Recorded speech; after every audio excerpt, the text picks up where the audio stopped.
Let's open up with LeBron James. He's talking with Pat McAfee. This seems like, I mean, I'm sure like on the back end, it's been happening like for a while, right? Like, hey, LeBron, let's get you with Pat. Timing is interesting when you consider the two like massive personalities at ESPN are Stephen A. Smith and Pat McAfee.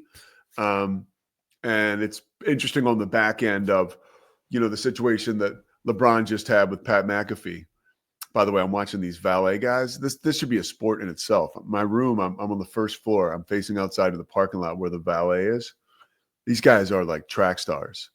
Whatever they're getting paid, it's not enough. Like I believe if we watch the video of a lot of our folks in society, whether it's working in a kitchen or working valet or like doing yard work, if we had videos of the work they actually do, we would probably tip them more. Just my opinion. These guys are busting their ass this morning, so I'll make sure I try to take care of them. You can always, by the way, tip with Venmo. Don't say you don't have cash anymore. Everybody has Venmo. Just tip with Venmo. The whole we don't have cash, I don't have cash, faking the look in your pockets, it's over. You got Venmo, send the guys Venmo. Call it a day. Okay, back to Stephen A. Smith. Back to Pat McAfee and LeBron. LeBron said in the clip that's being shared to preview this, because of course it wasn't live. I always have to get my LeBron precursor context in on this, that I think LeBron is not only an amazing guy, but one of the most obviously amazing athletes of our time. Is he better than Jordan? In my opinion, no. But I don't think we've ever seen anyone sustain a career like this and have it be this productive ever in the history of sports. And he is probably I'm not going to be that guy to be like, oh, he's top three and not give you my top three. But as we all know, LeBron's one of the best basketball players ever. And off the court, he's an amazing dude too. I mean, he just is. Okay. I've heard a lot of good stories. I've heard like some ones like, of course, you got to dig hard, but you can find, of course, there's negative stories about everybody. But by all accounts, LeBron is a great dude. Okay. Now let's split some hairs. LeBron chooses to go on this interview with McAfee. I say the timing's odd after a confrontation with Stephen A. Smith. I think that's kind of interesting. And here he is now going on Pat McAfee show, giving McAfee some juice. They're teasing the interview on First Take this morning. I saw a little soundbite of it last night watching SportsCenter late here on the West Coast. And one of the things that LeBron says, first of all, LeBron kind of looks almost like menacing when he's sitting there. And this is only in the clip they showed. So now we're going like hardcore, like I'm dissecting this. This, by the way, LeBron, gosh, I mean, this is how big of a star you are, right? That jamokes all over the world are talking about your body language in this interview. But it's worth noting that he was like, he's sort of socially awkward when he gets impassioned. And he was getting impassioned, and he said that Giannis, and I think he was lying. I think he was doing it, I think on the back end, if he wants to kind of save face, he'll say he was embellishing or he was trying to make a point. But I think he says Giannis would score 250 points in a basketball game in the 70s.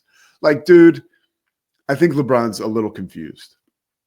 A lot of people have been talking about this Celtics documentary that's been very good. It's on HBO. I had dinner with a buddy last night who said it's a little too political. But I think I countered and said, I think we all need that. We just do. I think, like, as white dudes, we need those refreshers. That's just my opinion, right?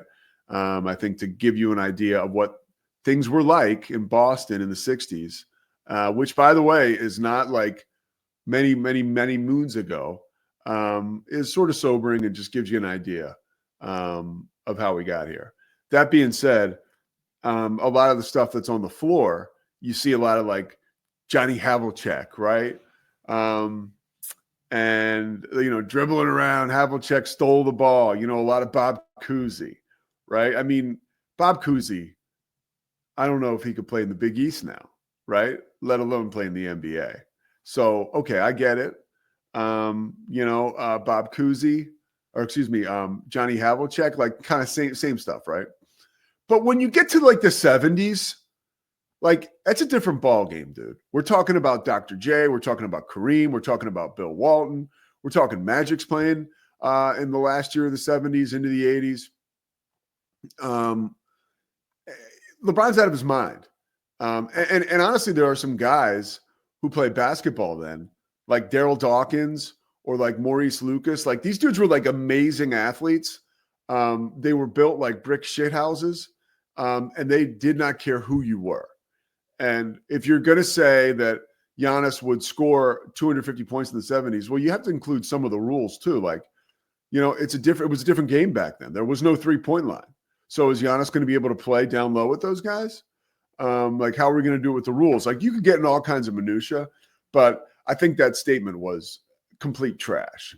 And I think that sort of like, if LeBron is trying to make a case for being like, because he is like a basketball savant, he's so bright and he knows the game so well. And I think has a lot to do with why he's still effective today. It's not just like great athletic ability and superhuman strength. But to say that Giannis would score 250 points in a game in the 70s, it's like, all right, dude, like that's just a lot. I don't know why he would say that. And the way he says it too, you'll see. All right. Just trust me on that one. So I thought that was kind of weird. And I thought it was a message to Stephen A that he did it on the Pat McAfee show. You know, kind of like the new guard at ESPN. And Stephen A, even though he signed this, or even before he signed this new $100 million contract with ESPN, my employer too. When you get to the pecking order, there's like Stephen A. Smith, and then like I'm all the way you can't see down there on the carpet. But yeah, it's pretty amazing that LeBron would say that, and it's interesting that he would go and say it on Pat McAfee's show, who is and Stephen A. has nothing but love for Pat McAfee and talks really, you know. He speaks of him in the highest regard, but he talks about his future at ESPN too. Like, okay, if I'm going to do stuff for ESPN, like it's going to be more of the Pat McAfee type deal where I have full control of the show.